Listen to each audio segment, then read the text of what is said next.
রসুল আমার ভালোবাসা, রসুল আমার আলো আশা, রসুল আমার প্রেম বিরোহীর মোলালো চোনা, রসুল আমার কাজে কর্মে অনুপ্রেরণা।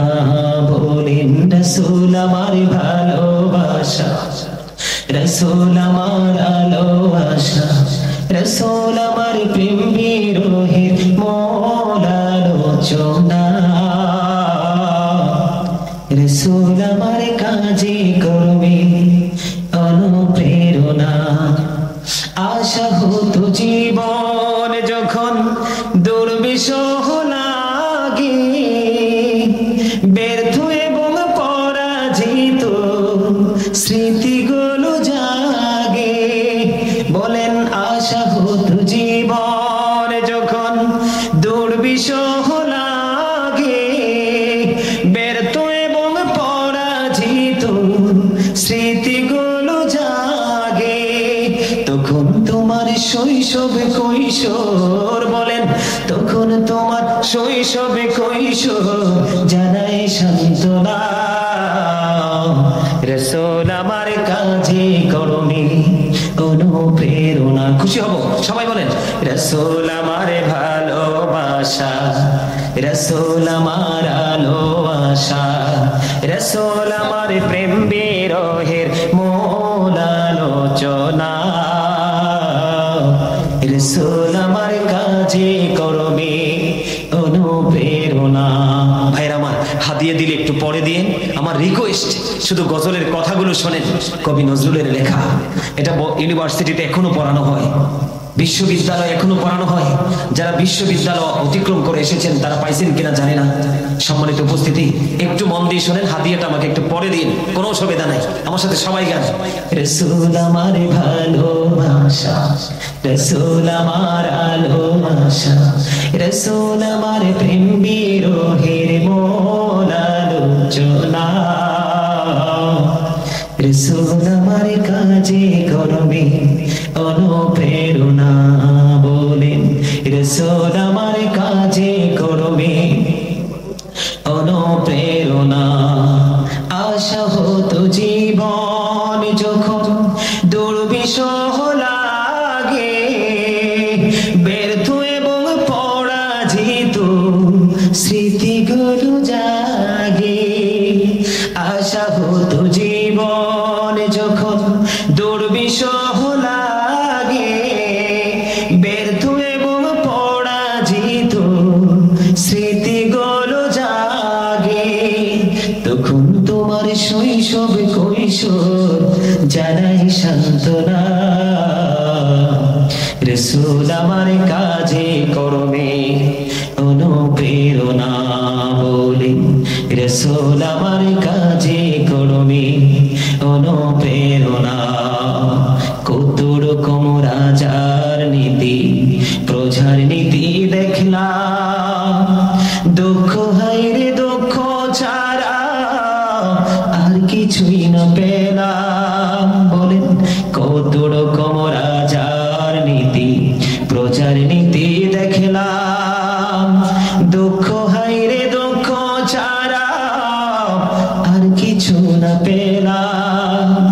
তখন তোমার বদর ভোলাই বেদনা। রসুল আমার কাজে কর্মে অনুপ্রেরণা। বলেন রসুল আমার কাজে কর্মে অনুপ্রেরণা। রসুল আমার ভালোবাসা, রসুল আমার আলো আশা, রসুল আমার প্রেম বিরোহের মূল আলোচনা, রসুল আমার কাজে কর্মে। নেতার মতো নেতা যখন পাই না কোথাও খোঁজে, কাঁদি শুধু কাঁদি আমি এই দুটি চোখ বুঝে। নেতার মতো নেতা যখন পাই না কোথাও খোঁজে, কাঁদি শুধু কাঁদি আমি এই দুটি চোখ বুঝে। শুধু মনে পড়ে সোনার মদিনা, রাসূল আমার কাছে করবে অনুপ্রেরণা। মারহাবা বলেন। আমার আলোচনার সাথে কি গজলের মিল আছে না?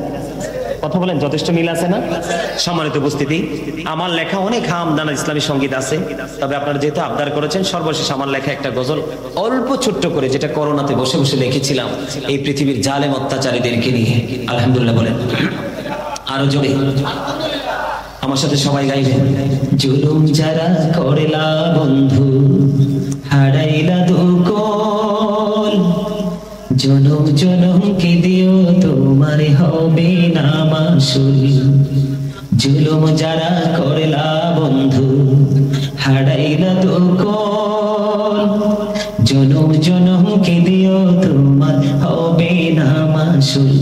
একবারে ভেবে দেখো না তোমার কোথায় ঠিকানা, একবারে ভেবে দেখো না তোমার কোথায় ঠিকানা। এখনো তো আছে সময়, এখনো তো আছে সময়, বুঝো তোমার ভুল। জনম জনম কে দিও তোমার হবে না মাসুল। বৃষ্টি যখন আসে বন্ধু শীতল মরুভূমি, তওবা করো ক্ষমা পাবে বলে গেলাম আমি। ঠিক কিনা বলেন? মরুভূমি কি বৃষ্টি আসলে আর মরুভূমি থাকে? বৃষ্টি আসলে যেমন পৃথিবী আর মরুভূমি থাকে না, ঠিক তওবা করলে একটা মানুষ আর পাপী থাকে না। সেই জন্য আমি বলেছি, বৃষ্টি যখন আসে বন্ধু শীতল মরুভূমি, তওবা করো ক্ষমা পাবে বলে গেলাম আমি। জোরে জোরে বলেন না মারহাবা। অনেক লম্বা গজলটা। আগে যদি, কারণ আমার আলোচনার ধারা ছিল আজকে অন্যরকম, যদি রাসূলের প্রেমময় জীবনে নিয়ে আলোচনা করতাম তাহলে মাঝে মাঝে একটু একটু গজল গাইতাম, কিন্তু আসলে আলোচনা হয়েছে ভিন্ন রকম। সম্মানিত উপস্থিতি, আজকে যে বিষয়গুলো নিয়ে আলোচনা করেছি মনে করে করে একটু আমল করার চেষ্টা করবেন। আর যদি মনে না থাকে, আমার সাথে যে মিডিয়াগুলো এসেছে এবং অনলাইন থেকে গাজী সুলাইমান আল কাদরি লিখে যখন চার্জ দিবেন, বিভিন্ন বিষয়ের উপর আপনাদের কাছে আলোচনা শুনে আসবে। মাঝে মাঝে কিন্তু কিছু বিতর্কিত বক্তব্য দেখবেন, সেখান দেখলে মন খারাপ করবেন না, একটু বিবেচনা করবেন যে বক্তব্য উনি কেন দিচ্ছে, এটাকে একটু আইডেন্টিফাই করার চেষ্টা করবেন, বক্তব্যটা কেন আসলো। যেমন আজকে আরিফ বিন হাবিবের কথা বলছি, ওর বক্তব্য যদি আপনারা বিশ্বাস করেন, আপনারা কিন্তু ঈমান হারা হয়ে যাবেন। এই জন্য কিন্তু কি করা যাবে না, এই সমস্ত বক্তাদের আলোচনা শোনা যাবে না। যারা নবীর সম্মানকে ছোট করে, নবীর আহলে বাইত, নবীকে মহব্বত করা যেমনি ফরজ, নবীর পরিবারকে ভালোবাসাও তেমনি ফরজ। আমরা যেন এই ইমানি জায়গা থেকে এই ফরজটাকে আমরা আমাদের অন্তরে ধারণ করে তারপরে আমরা আমলের দিকে ঝুঁকতে পারি। আল্লাহ যেন আমাদেরকে সেই তৌফিক দান করে। সকলে বলেন আমিন। বেশি হয়ে গেছে, এত কিছু মনে রাখতে পারবো না সবাই। সম্মানিত উপস্থিতি, লাস্ট টপিক। বর্তমানে কিন্তু ইমানের বাজারে যথেষ্ট আগুন। কথা বলেন, বর্তমানে ইমানের বাজারে যথেষ্ট আগুন। আপনারা রাগ করলে আমার কিচ্ছু করার নাই। আল্লাহ বলেছে সত্য মেসেজ দাও, তুমিও বাঁচো, তোমার পরিবারকেও বাঁচাও। বাঁচবো এবং বাঁচাবো, সেটার জন্য আপনাদেরকে মেসেজটা নিতে হবে। আর একটু কিছুদিন আগে একজন বক্তা শুনলাম অনলাইনে, যথেষ্ট ভাইরাল। সেই বক্তার নাম হচ্ছে আরিফ বিন হাবিব। এই যে আমরা বলি যে হযরতে ওয়াইস করুনি যে রাসূলের দান মোবারক শহীদের খবর শুনে দান মোবারক ফেলে দিয়েছে, সে বলছে এটা নাকি 100% বানোয়াট কথা। নাউজুবিল্লাহ। আরে আরো জোরে বলেন না নাউজুবিল্লাহ। এটা কি সাধারণ কোনো মুসল্লি মেনে নিতে পারে? কত এনকার করে কথাটা বলছে, আমি নিজে ভিডিওটা শুনেছি। সে বলছে যে আপনারা মুরব্বীদেরকে প্রশ্ন করছে, মুরব্বী চাচারা আপনারা এই ঘটনা শুনে কতদিন কাঁদছেন, এটা 100% মিছা কথা। আরো জোরে বলেন না নাউজুবিল্লাহ। এই আরিফ বিন হাবিব আরেকটা বক্তব্য দিয়েছে, এটা নিয়ে তোলপাড় গোটা বাংলাদেশে। সে কি বলেছে যে নবীজির রওজা মোবারককে রওজা বলা যাবে না, এটাকে কবর বলতে হবে। আচ্ছা আপনারা বলেন, আল্লাহর হাবিব বলেছে, হাদিস শরীফের মধ্যে এসেছে, আল কাদারু রাউজাতুম মির রিয়াদিল জান্নাতি ওয়া হুফরাতুম মিন হুফারিন নার। রাসূল বলেছেন কবরটা জান্নাতের একটা টুকরা হবে, জাহান্নামের একটা গর্ত হবে। এটা নবীর জন্য নয়, সাধারণ মানুষের জন্য। কার জন্য? সাধারণ। কার জন্য? সাধারণ মানুষের জন্য। যদি কবরটা দুইটা রূপ নিতে পারে, কয়টা? একটা হলো জান্নাত আর একটা হলো জাহান্নাম। একটা সাধারণ মানুষের ক্ষেত্রে যদি কবরকে আল্লাহ জান্নাতি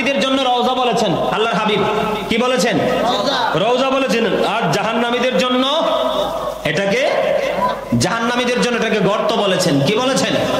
আচ্ছা, আপনারা সাধারণ ভাষায় বলেন, নবীর রওজা মোবারক কি পৃথিবীর সাধারণ মানুষের কবরের মতো? নবীর রওজা কি যদি রওজা বলা না যায় তাহলে আমরা আর কাই বলতে পারি বলেন তো? সম্মানিত উপস্থিতি, কিয়ামতের পূর্বক্ষণে আমার নবী বলেছেন, একজন মেতর, একজন মুচির চাইতে নিকৃষ্ট হবে একজন আলেম। তাদের সুবিধার জন্য, তাদের আধিপত্য বিস্তারের জন্য, টাকার জন্য, সুবিধার জন্য তারা তাদের মন গড়া মতো ফতোয়া দিবে, আর সাধারণ মানুষ এই ফতোয়া শুনে বিভ্রান্ত হয়ে যাবে। এটার জন্য কিন্তু ওই আলেমই দায়ী হবে। আমি কিন্তু সাধারণ মানুষকে এক সেকেন্ডের জন্য কোনোদিন দোষ দেই না, কারণ সাধারণ মানুষ ইসলাম 5% বুঝে না। আর আলেমদেরকে, বাংলাদেশের মতো আলেমদেরকে এত বেশি সম্মান পৃথিবীর কোনো দেশে করে না। আমি নিজে মদিনা গিয়েছি, মক্কাতুল মুকাররমা, মদিনাতুল মুনাওয়ারা জিয়ারত করেছি। সম্মানিত উপস্থিতি, ওখানে গেলে পুলিশ আপনি দাঁড়াইতে পারবেন না। যারা গেছেন তারা দেখছেন, দাঁড়ানোর এক সেকেন্ড সুযোগ নেই বসার। আপনাদের বলবে, আপনাদের দ্রুত গতিতে এখান থেকে প্রস্থান করতে বলবে। ইয়া হাজ্জি তারিখ। আরে কত ধরনের কথা যে ওরা বলে। সম্মানিত উপস্থিতি, এরা কিন্তু বেঈমান বিধর্মীরা টাকা দিয়ে কিন্তু এদেরকে বিভ্রান্তিতে ফেলে দিচ্ছে। আমি যখন নবীর রওজা মোবারকের দিকে তাকাইয়া মোনাজাত দিতেছি, এবার কিন্তু ঈদ করছি আমি পবিত্র ভূমিতে, রোজার ঈদ। তো আমারে বলতে, ইয়া আল্লাহ হাজ্জি শিরক। আমারে বলতেছে, আমি কি তোমার মাথা? আমি এভাবে বলছি, ও তো ভাষা বুঝে না। আমি বলছি তোমার মাথা। যেই নবী না এলে আল্লাহ বলছেন আমার পরিচয় কেউ জানতো না। রাসূল বলেছেন, I am from the light of Allah and everything has been created from my light. রাসূল বলেছেন, I am from the light of Allah, আমি আল্লাহর নূর থেকে, and everything has been created from my light. সৃষ্টির সব কিছু আমি নবীর নূর থেকে। কি ভালো লাগে না? তো মুখে তালা দাও। আমি না আগে বলছি, stop your mouth everybody, you listening my lecture very attentively. এটা আমার বানানো কথা না। তোমার ভালো না লাগলে তুমি শুনবা না, মাথায় সেটআপ দিবে না, তোমার ব্যক্তিগত ইখতিয়ার। এখানে জোর করে কারো কাছে কি কোনো কিছু তুলে দেওয়া যায়? কোন হিন্দু, খ্রিস্টান, বেঈমান, কোন ইহুদি, নাসারা, এই যে 73 দলের মধ্যে একটা দলের মধ্যে অন্তর্ভুক্ত হবে না। আল্লাহ বলেছেন ওয়াইদাতিল কাফিরিন, আল্লাহ কিয়ামতের দিন বেঈমান কাফেরদের জন্য ঘোষণা দিয়েছেন, ইউ গো টু হেল, জাহান্নামে চলে যাও। আর ঈমানদারদেরকে, মুসলমান না মুত্তাকিদেরকে, ঈমানদারদেরকে বলবে আল্লাহ রাব্বুল আলামিন, ইউ গো টু প্যারাডাইস, তোমরা জান্নাতে চলে যাও। অন্যথায় you have to go to hell, তোমাদেরকে চলে যেতে হবে জাহান্নামে। আরে ভাই, জান্নাত আর জাহান্নাম আপনি আমি না। আমাদের কাজ হচ্ছে আপনাদেরকে সত্য তুলে ধরা। আপনাদের সামনে এদিকে তাকান, আপনি আমাকে ভালোবাসার চাইতে নবীর প্রতি ভালোবাসা বেশি রাখবেন, তাহলে আপনি ঈমানদার। শোনেন, ভক্ত হওয়া ভালো, অন্ধভক্ত হওয়া ভালো নয়। কথা বলেন না কেন? ভক্ত হওয়া ভালো, অন্ধভক্ত ভালো নয়। সচেতন ভক্ত হন, তাহলে আপনার জীবন বদলে যাবে, আপনার ফিউচারকে ব্রাইটনেস আপনি করতে পারবেন। আল্লাহ রাব্বুল আলামিন বলতেছি, ইয়া আইয়ুহান নাস কদ জাআকুম বুরহানুম মির রাব্বিকুম ওয়া আনজালনা ইলাইকুম নূরাম মুবিনা। আল্লাহ রাব্বুল আলামিন আল্লাহর পক্ষ থেকে আমাদের কাছে এক দলিল পাঠিয়েছেন। কি পাঠিয়েছেন? যেই দলিলের মধ্যে কোনো গলদ নাই, সেটা একবারে সুস্পষ্ট দলিল। সেই দলিলটা হলো আপনার আমার নবী। আরো জোরে বলেন না কেন? এই জন্য আল্লাহ রাব্বুল আলামিন একবারে চমৎকার ভাবে বলে দিয়েছেন। এইদিকে তাকান,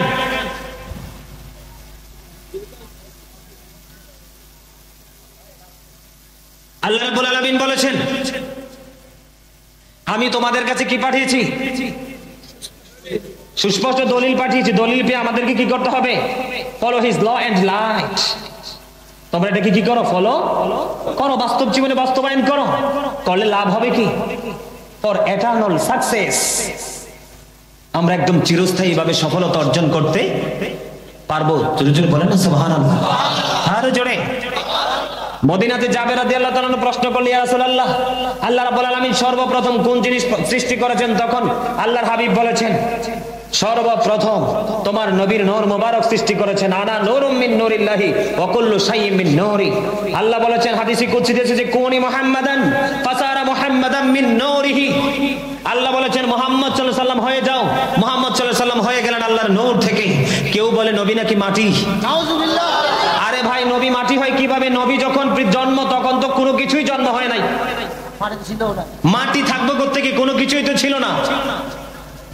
যারা নবীকে বলে মাটি আমাদের মতো, যারা বলে আমাদের মতো, তাদেরকে বলতে চাই, নবী বলেছেন ক্বাল আইয়ুকুম মিসলি, তোমরা কে আছো আমার মতো? আজও পর্যন্ত সবাই মুখস্থ বলেছে আমাদের মতো, কিন্তু হাত তুলে কেউ দেখাইতে পারে নাই, কারণ নবী কোনোদিন আমাদের মতো হতে পারে না।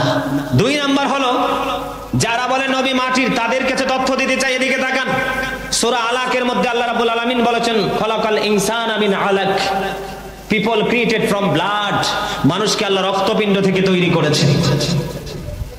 বুঝে নিতে হবে এই মানুষকে, এই মানুষ হলাম আমরা, বাবা মায়ের শুক্রাণু ডিম্বাণু থেকে আমাদের সৃষ্টি।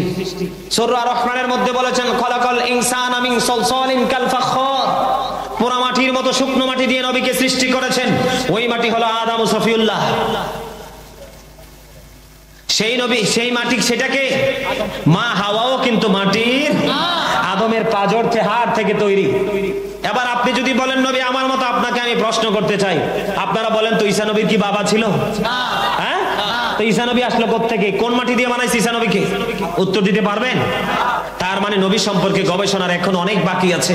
নবী কখনো আমাদের মতো হতে পারে? আল্লাহ বলেছেন কদ জাআকুম মিনাল্লাহি নূরু ওয়া কিতাবুম মুবিন, আল্লাহ রাব্বুল আলামিন আমাদের কাছে পাঠিয়েছেন মিনাল্লাহি নূর। নূর হলো আরবি শব্দ, বাংলাতে বলা, ইংলিশে বলা হয় লাইট, বাংলাতে বলা হয় আলো।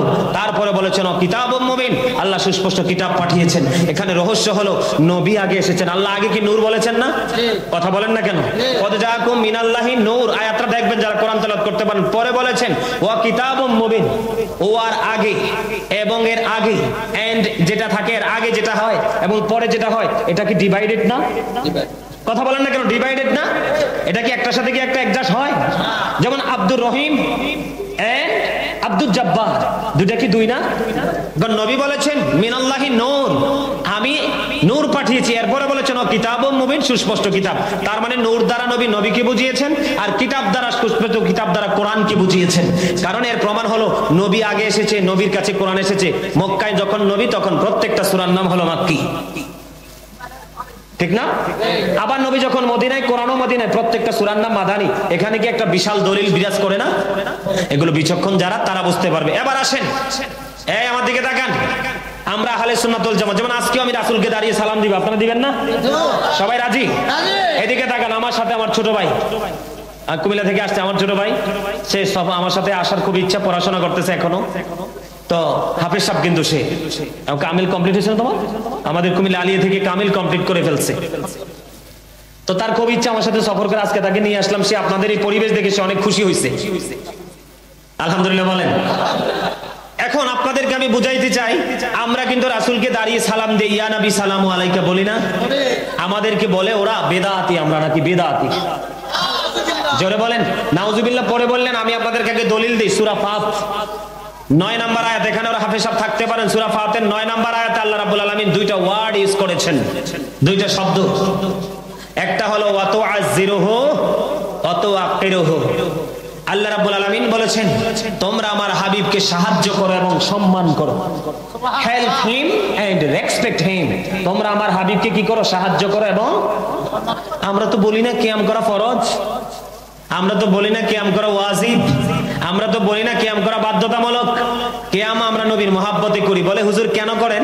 কারণ নবী যখন মসজিদে নববীতে যখন মিম্বার হলো, তখন হাসান ইবনে সাবিত কিন্তু মসজিদে নববীতে দাঁড়িয়ে দাঁড়িয়ে নবীর গৌরবময় জীবনী নিয়ে ছন্দে ছন্দে সরে সরে নবীর জীবনী প্রকাশ করেছেন। আর নবী খুশি হয়ে তার জন্য আল্লাহর কাছ থেকে হাদিয়া বরাদ্দ করে দিয়েছেন।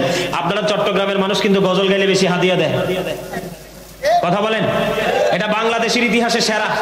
যেমন গত 29 তারিখে আপনার আমি ইয়াতে ছিলাম রাঙ্গামাটির দিকে, আপনার গজল ওরা চাইতেছে, গজল গাইতে এত বেশি হাদিয়া পাইছি, আপনারা অনলাইনে দেখেন যে মনে হয় যে টাকার ঝড়ি পড়তেছে। এটা কেন মহাব্বতে দিয়েছে? হাসান ইবনে সাবিত যখন নবীর শান গাইতেছেন মসজিদে নববীর মিম্বরে দাঁড়িয়ে দাঁড়িয়ে, তখন আমার নবী তাকে হাদিয়া দিলেন, আল্লাহকে ডাক দিয়ে, আল্লাহ গো হাসান ইবনে সাবিতকে তুমি রুহুল কুদ্দুসের মাধ্যমে সাহায্য করো। এখন আপনারা প্রশ্ন করবেন হুজুর তখন নবী তো জিন্দা ছিল, সশরীরই ছিল, তাইলে এখন কি নবী মারা গেছে? আপনারা কে কে বিশ্বাস করেন নবী মারা গেছে বলেন তো? কেউ বিশ্বাস করেন না? You are great, thank you, আলহামদুলিল্লাহ বলেন। আমি দলিল দিব, আল আম্বিয়াউ আহিয়াউ ফি কুবুরিহিম ইউসাল্লুন। নবীরা, নবীদের রওজা মোবা, নবীরা জিন্দা। কথা বলেন নবীরা কি জিন্দা? জিন্দা। তাদের রওজাতে তারা কি করে? নামাজ পড়ে। সুবহানাল্লাহ বলেন। তাইলে এখানে নবী সশরীরী জিন্দা, হায়াতুন নবী। নবীদের জীবন এবং মরণের মধ্যে কোনো পার্থক্য নেই। আল্লাহ বলেছেন ইনদা রাব্বিহিম ইউরযাকুন, দে রিসিভ ফুড ফ্রম আল্লাহ। আল্লাহ নবী রাসূলদের জন্য, আল্লাহর পেয়ারা বান্দাদের জন্য জান্নাত থেকে খাবার পাঠায়। কিভাবে এগুলো অস্বীকার করবেন বলেন তো? হাত জোর করে বলছি, আমল যাই করেন কিন্তু ইমানটাকে টেকসই রাখেন। আল্লাহ নিয়ে কিন্তু কারো টানা হেঁচড়া নাই। হিন্দুরা বলে গড, খ্রিস্টানরা বলে কি? হিন্দুরা বলে ভগবান, হ্যাঁ, খ্রিস্টানরা বলে গড। গডের সাথে কিন্তু আরেকটা লিঙ্গ আছে, তার মানে তাদের সমর্থন ভুল। ভগবান ভগবতী, এখানেও কিন্তু আরেকটা লিঙ্গ আছে, তাদের সমর্থনও ভুল। যে যাই বলুক, আল্লাহকে এক একজনের মতো ডাকি, বলো তো কিন্তু সবাই আল্লাহকেই স্মরণ করে। কিন্তু আল্লাহ রাব্বুল আলামিন আমাদেরকে পরীক্ষায় ফেলাইছে কোথায় জানেন? নবীকে দিয়ে, নবীর পরিবারকে দিয়ে। জোরে জোরে বলেন না সুবহানাল্লাহ। এটাই কিন্তু ইমানের মূল জায়গা। ইন্টারভিউতে ফার্স্ট করা, ফেল করার মূল জায়গা কিন্তু এটা। এখন নবীকে সম্মান করতে বলছে, আমরা নবীকে মহাব্বত করে দাঁড়িয়ে সম্মান করি, ইয়া নবী সালামু আলাইকা বলি। এখন বিতর্কিত কথা যদি বলতে চাই সময় লাগবে অনেক বেশি। আমাদেরকে যারা বেদাতি বলে তাদেরকে আমি বলতে চাই, আচ্ছা আপনারা সবাই বিচক্ষণতা বোধ সম্পন্ন মানুষ, আচ্ছা নবীর জামানায় ইমামতি করে নবী কি কারো কাছ থেকে বেতন নিছিল? লিস্ট করে সভাপতি, সেক্রেটারি, মোতাল্লি করে করে তৃণমূল পর্যায় পর্যন্ত কি নবী লিস্ট করে করে ইমামতির বিনিময়ে কারো বাড়িতে খাইছিল? তা আপনি যে খান এটা তো বেদাত, কারণ নবীটা খায় নাই। আপনি যে ইমামতির বিনিময়ে বেতন নিচ্ছেন মাস শেষে, এটাও তো বেদাত। নবী তো এটা করে নাই। কই আপনি তো এটা একটা নিয়ে একবারও কথা বলেন না। আমার নবী কি এত সুন্দর স্টেজে বসে আলোচনা করেছিল? এটাও তো বেদাত। এই যে মাইকে কথা বলতেছি, এটাও তো বেদাত। এগুলো এতগুলো বেদাত আপনার চোখে পড়ে না। আপনি এখানে নবীর বেলায় বেদাত খুঁজতেছেন, তার মানে আপনি গুস্তাখে রাসূল। আপনার ঈমান ঠিক? ঈমান ঠিক? খালিক কুল নে আপকো মালিক কুল বানা দিয়া, দোনো জাহাঁ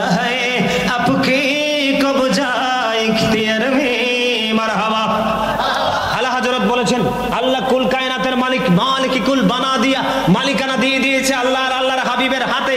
দোনো জাহাঁ হ্যায় আপকি কবজা ইখতিয়ার মে, দোনো জাহান রাসূলের ইচ্ছার উপর দাঁড়িয়ে আছে। নবী চিনতে পারেননি তো আপনি আপনার নিজের পায়ে নিজে কুড়াল মেরেছেন। কি করেছেন? আরো জোরে।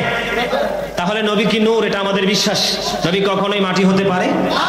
আমরা নবীকে সালাম দিব, এটা বেদাত বলেন আর যাই বলেন, জীবন ভর করেছি করব, এটা নবীর মহব্বতে করব। কারণ ওয়াজ করুনি তো কোরআন হাদিসের দলিল দিয়ে দাঁত ভাঙে নাই। উম্মে আইমান নবীর প্রস্রাব মোবারক খেয়েছেন, কোরআন হাদিসের কোথায় লেখা ছিল? উহুদের ময়দানে নবীর দান্দান মোবারক শহীদ হলো, নবীর রক্ত মোবারক বের হলো। মালিক বিন সিনান নবীর সবটুকু রক্ত চষে নিল। সবটুকু রক্ত চষার পরে নবী গোটা পৃথিবীকে জানিয়ে দিল, তোমরা জান্নাতি যদি কোনো মানুষ দেখতে চাও মালিক বিন সিনানকে দেখে নাও। তাহলে কোরআন হাদিসের কোথায় লেখা ছিল নবীর রক্ত মোবারক খেতে হবে? হযরতে তালহা রাদিয়াল্লাহু তাআলা উহুদের ময়দানে যখন বেঈমান কাফেরদের বৃষ্টির মতো তীর ছুটছিল, হযরতে তালহা রাদিয়াল্লাহু তাআলা নবীকে এমন ভাবে জড়িয়ে ধরেছিলেন, একটা একটা করে 70টা তীরের আঘাত সে খেয়েছেন, নবীর সামনে শহীদ হয়ে গেছেন। একটা বার তিনি উহু করেন নাই। এটা কোন কাতিবের, কোন কোরআন হাদিসের দলিল তিনি করেছিলেন? মহব্বতে করেছিলেন, প্রেমের কোনো দলিল নাই। আমরা কি তাদেরকে কোনোদিন বলছি যে বেদাতি? না। কথা বলেন, বলছি বেদাতি? কারণ আমরা বলি নাই। কারণ ইমামতি করতে হলে ইমাম সাহেব এখানে থাকবে, খাবি কোথায়? বেদাত হলেও এটা বৈধ বেদাত। ইমাম সাহেব বেতন না নিলে ফ্যামিলি চালাবে কি করে? এটা বেদাত হলো বৈধ বেদাত। আমরা কিন্তু তাদের কিনে তো টানা হেসরা করি না, তারা শুধু আমাদের কিনে টানা হেসরা করে। আল্লাহর ওলিদের দরবারে গেলে বলে বেদাত করতে গেছে, সেজদা দিতে গেছে। এই পৃথিবীর ইতিহাসে, বাংলার ইতিহাসে কোনোদিন দেখছেন কোন আলেম কোন মাজারে গিয়ে সেজদা দিতে?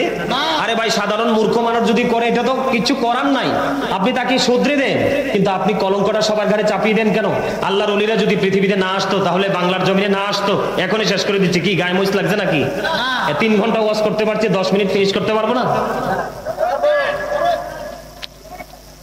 আমার কথা বুঝতে পারছেন? আর একটা বিষয় হলো, বর্তমানে নবীর মহাব্বত, নবীর মিলাদ নিয়ে, নবীর কিয়াম নিয়ে, নবীর নৌরনা মাটি, এগুলো নিয়ে কিন্তু টানা হেসরা, কথা কাটাকাটি, আল্লাহর ওলিদের কিনে কথা কাছাকাটি। আপনাদেরকে বলবো, যে যাই বলো, আপনি আপনার কাজ করবেন, আপনি আপনার কর্ম করবেন, কারোর সাথে কোনো বিতর্ক করার দরকার। আরো জোরে বলেন, দরকার। সম্মানিত উপস্থিতি, এদিকে তাকান। নবী কত উচ্চ মর্যাদার অধিকারী, এটা কি কল্পনা করতে পারবেন? এদিকে তাকান। There is no God but Allah, মুহাম্মদুর রাসূলুল্লাহ সাল্লাল্লাহু আলাইহি ওয়াসাল্লাম is the messenger of Allah. এখানে কালেমায়ে তয়্যিবার মধ্যে 2টা দিক দেখা যায়। কয়টা? একটা হলো তাওহীদ, আর একটা হলো রিসালাত। একটা হলো আল্লাহ, একটা হলো আল্লাহর হাবিব। নামটা কার? আল্লাহর নামের পাশে কার নাম? আমাদের নবীর নাম, ঠিক কি না? আরো জোরে। এই কালেমার মধ্যে 2টা দিক খুঁজে পাওয়া গেছে। আল্লাহ দুই কালেমার দিকেরই 2টা দিকের দিকে তাকাই আল্লাহ গোটা পৃথিবীতে যা সৃষ্টি করেছেন সব জায়গায় 2টা 3টা কোথাও নাই। আপনি আপনার বডির দিকে তাকান, 2টি হাত, 2টি পা, 2টি চোখ, জিহ্বা কয়টা? ওমর খোদা মুইয়েন কমে যামু, জিব্বাও দুইটা। আরে ভাই জিব্বা দুইটা, সামনে যেটা আসে এটা হলো বাটপার। বাবুর্চি যদি বালা হয়, রান্না যদি ঠিক হয়, সুদের টাকা, ঘুষের টাকা, বাটপারের টাকাই হোক, বর্ডার ক্রস করে পেটে ঢুকাবে। কিন্তু আসলটা এই জায়গায়, আলা জিব্বা। এইটা না থাকলে কথাই বলা যায় না। জিব্বাও দুইটা, উঁচু নিচু, আলো আধার, কঠিন কোমল, ঘৃণা প্রেম, বাদশা ফকির, দুর্বল সবল, ত্যাগে ভোগে, সংগ্রামে শান্তিতে, ইহকালে পরকালে, জান্নাতে জাহান্নামে। জান্নাত হলো পুরস্কার, জাহান্নাম হলো বন্ধ তিরস্কার। ঠিক নামে ঠিক। এখানে দেখেন লম্বা খাটো, মোটা চিকন, সাদা কালা, ধনী গরিব, কালেমায় তো এবার রহস্য খুঁজে বের করতে হবে। জোরে জোরে মারহাবা, আর জোরে। সম্মানিত উপস্থিতি, আমাদের সর্বপ্রথম জায়গা হলো ঈমান, the first pillar of Islam. ইসলামের প্রথম খুঁটি কোনটা? ঈমান। 5 pillars of Islam, এর মধ্যে প্রথমটা হলো the first pillar of Islam, লা ইলাহা ইল্লাল্লাহ মুহাম্মাদুর রাসূলুল্লাহ সাল্লাল্লাহু আলাইহি ওয়াসাল্লাম। There is no God but Allah. Muhammad sallallahu alaihi wasallam is the messenger of Allah. Jalla jalla subhanallah. We have not seen Allah, yet we have to believe la ilaha illallah, there is no God but Allah. Jalla jalla alhamdulillah. Aro jode, there is no God but Allah. Muhammad Rasulullah sallallahu alaihi wasallam is the messenger of Allah. Allah of the first pillar is the Lord of world, Rabbul Alameen, and Muhammad Rasulullah sallallahu alaihi wasallam is the blessing for the worlds, rahmatan lil alamin. দেখছেন নাকি চমৎকার sentence? আল্লাহ হলেন রব্বুল আলামিন, আল্লাহর হাবিব হলেন রাহমাতাল লিল আলামিন। আল্লাহর হাবিবের সাথে কোনোভাবেই বেয়াদবি করা যাবে না। কি করা যাবে না? হাদিস শরীফের মধ্যে এসেছে, ওয়ান আলী রাদিয়াল্লাহু তাআলা আন্না রাসূলুল্লাহ সাল্লাল্লাহু আলাইহি ওয়াসাল্লাম ক্বালা মান সাব্বা নাবিয়্যা ফাকতুলুহু ওয়া মান সাব্বা সাহাবী ফাদরিবুহু। রাসূল বলেছেন, নবীর সাথে বেয়াদবি করলে, গালি দিলে তাকে হত্যা করে ফেলো। কি করো? তাকে খুন করো। হাদিস শরীফ। আর আপনাকে 500 টাকা দিলে গোস্তাকে রাসূলের সাথে প্রেম করেন। শার্ট একটা দামি কিনে দিলে, বাইরে ভাই তোমার চেয়ে ভালো মানুষের কেউ নাই, ঠিক না? ঈমান বিক্রি করে দিয়েছেন, ঠিক কিনা বলেন? এই জন্য বলি, বুখারী এবং মুসলিম শরীফের মধ্যে এসেছে, I have been ordered to fight against people until they testify that there is no God but Allah and Muhammad Rasulullah sallallahu alaihi wasallam is the messenger of Allah. Bukhari and মুসলিম। জুরে জুরে সুবহানাল্লাহ। আমেরিকার গবেষক মাইকেল এইচ হার্ট বলেছেন, the 100 a ranking of the most influential person in the history, প্রভাবশালীদের তালিকা করেছেন 100 জনের। এর মধ্যে তিনি সবচেয়ে প্রভাবশালী আমার নবীকে আখ্যায়িত করেছেন। জোরে জোরে বলেন সুবহানাল্লাহ। আর আপনি মুসলমান নবীকে আপনি উত্তম মনে করতে পারেন না, আপনার মতো মুসলমানের বেঁচে থাকার কোনো লাভ। ডক্টর আহমদ পেয়ারা বাগদাদি, যিনি 1980 সনে 150 জন গির্জারকে, সুপারিনটেন্ডেন্টকে তিনি বাহাসে পরাজিত করেছেন, শুধু আল্লাহ এবং রাসূল নেই। 1980 সনের ঘটনা, আমেরিকার বস্টন মসজিদে তিনি বলেছেন, of all the great religious personalities of all prophet, Muhammad sallallahu alaihi wasallam was the most successful. জোরে জোরে সুবহানাল্লাহ। পৃথিবীর বুকে যত নবী রাসূল এসেছেন, তাদের মধ্যে সবচেয়ে সফল হলো আপনার আমার নবী। সাকসেস। তিনি ইমামতি থেকে রাজনীতি পর্যন্ত কোনো জায়গায় ওনার কোনো কি নাই, ব্যর্থতা নেই। উনি আমাদেরকে 100% শিক্ষা দিয়েছেন। নবীকে চিনতে হলে আমাদেরকে আরো বেশি অবজারভেশন করতে হবে। বিশ্বের অ্যাস্ট্রোনমারদের গবেষণায় উঠে এসেছে, আকাশের মধ্যে 200 ক্রোড় গ্যালাক্সি আছে, তার মানে 200 কোটি ছায়াপথ আছে। প্রত্যেকটা ছায়াপথের মধ্যে 10,000 কোটি করে তারা আছে। এর মধ্যে একটা তারার নাম হলো নিউটন স্টার। এই নিউটন স্টার তারাটার 1 চা চামচ পদার্থের ওজন হলো 1000 মিলিয়ন টন। এত ওজন ধারণ করতে পারে আকাশ। আল্লাহ বলল, কোরআন নীতি নাকচ করে দিয়েছে। জমিনের বুকে এত বড় বড় ভবন বুকে জড়িয়ে রেখেছে, আল্লাহ জমিনকে বলল কোরআন নিয়ে নাও, জমিনও নাকচ করে দিয়েছে। কিন্তু কোরআন এসেছে আপনার আমার নবীর কাছে। আপনাকে মনে করতে হবে, বেনজিরুল বেমিসাল সরকারে মদিনা। আরে আরো জোরে বলেন না সুবহানাল্লাহ, আরো জোরে। এই জন্য আমি আপনাদেরকে বলবো, our prophet is the last prophet. We should obey our prophet Muhammad Rasulullah sallallahu alaihi wasallam. সম্মানিত উপস্থিতি, এক জনৈক ব্যক্তি প্রশ্ন করলো, ছোট্ট আলোচনা দিয়ে শেষ করে দিতে চাই। প্রশ্ন করলো, ইয়া রাসূলুল্লাহ, কিয়ামত কখন হবে? এটা বুখারী শরীফের দ্বিতীয় খণ্ডে এসেছে, মুসলিম শরীফের দ্বিতীয় খণ্ডে এসেছে এবং মিশকাত শরীফের মতো হাদিস শরীফে এসেছে। আল্লাহর হাবিবকে প্রশ্ন করলো জনৈক ব্যক্তি, রাসূলুল্লাহ, কিয়ামত কখন হবে? বললেন, কিয়ামতের জন্য তুমি কি প্রস্তুতি নিয়েছো?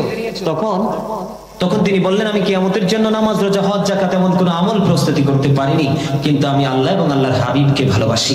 তখন আমার নবী বলেছেন, তুমি যাকেই ভালোবাসবা তার সাথেই তুমি থাকবা। আরে আরো জোরে, আরো জোরে। জাবির ইবনে সামুরা রাদিয়াল্লাহু তাআলা আনহু বলেছেন, আমি পূর্ণিমার রাত্রিতে দেখলাম নবী লাল রঙের চাদর আবৃত করে শুয়ে আছে। একবার আমি চাঁদের দিকে তাকাই, আরেকবার আমার নবীর দিকে তাকাই, একবার চাঁদের দিকে তাকাই, আরেকবার আমার নবীর দিকে তাকাই, তাকেই আমি দেখতে পেলাম আমার চাঁদের চাইতে আমার নবী সুন্দর। কিভাবে বলো ভাই নবী আমার মতো? একটু ভাবো, একটু চিন্তা করো। না পারলে বলার দরকার নেই।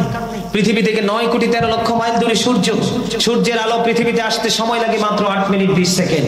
প্রতি সেকেন্ডে 1,86,000 মাইল বেগে পৃথিবীর দিকে ছুটে আসে, অনেক আবরণ ভেদ করে আসে, শুনতে পারি না। আর পৃথিবী থেকে চাঁদ মাত্র 1,40,000 মাইল দূরে। 1969 সালে নীল আর আর্মস্ট্রং $50 লক্ষ কোটি ব্যয় করে চাঁদের দেশে গিয়েছেন। 2 বন্ধুকে নিয়ে, বিন্দু পরিমাণ বালুকণা নিয়ে পৃথিবীতে ফিরে এসেছেন। আর আপনার আমার নবী এমন একজন নবী, এই পৃথিবী থেকে দাঁড়িয়ে ইশারা করতে দেরি, ওই 1,40,000 মাইল দূরে চাঁদটা 2টা টুকরা হইতে দেরি হয় না। তুমি কিভাবে বলো নবী আমার মতো?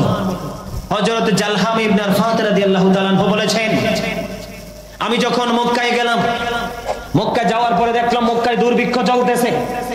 কুরাইশ বংশের লোকেরা দলে দলে আবু তালেবের কাছে যাচ্ছে। আবু তালেব কোথায় গো, বের হয়ে আসেন, মক্কার অবস্থা ভালো না। তখন হাদিস শরীফের মধ্যে এসেছে, আবু তালেব ছোট ছোট বাচ্চা দেখলেন, আবু তালেব এর মধ্যে একটা শিশুকে বের করে নিয়ে আসলেন। যেই শিশুটার চেহারা ছিল সূর্যের চাইতে আরো গ্লেজি। জোরে জোরে সুবহানাল্লাহ। তখন তিনি কি করলেন, খানায় কাবার দেয়ালের দিকে যখন ছোট্ট শিশুর পিঠ মোবারক লাগাই দিলেন, ছোট্ট শিশুটা আকাশের দিকে ইশারা করে দিলেন। ইশারা করতে দেরি, কালো মেঘ জমতে দেরি নেই, কালো মেঘ জমতে দেরি, বৃষ্টি আসতে দেরি নেই, আর বৃষ্টি আসতে দেরি পাহাড় থেকে পানির ফোয়ারা নামতে, ঢল নামতে দেরি নেই। পুরো দুর্ভিক্ষ দূর হয়ে পুরো মক্কা নগরী আরব পুরো শীতল হয়ে গেছে। জোরে জোরে সুবহানাল্লাহ। সেই নবীকে কিভাবে বলো আমাদের মতো? কথা বললে আমার জজবা এসে গেছে, আমি শেষ, রাত্র পার হয়ে যাবে, আমার বক্তব্য শেষ হবে না।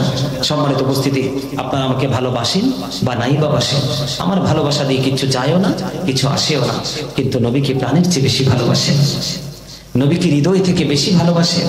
আমার যদি সময় থাকতো, নবীর সাথে গুস্তাকি করার কারণে নবীর জামানায় কতগুলো মানুষকে নবীর ওয়ার্ডারে হত্যা করা হয়েছিল, সেই তথ্য আমি আপনাদেরকে দিতাম। তবে আজকের মতো এখানেই সমাপ্ত। অনেক কথা বলেছি। ওরে বাবা, 3টা বাজে।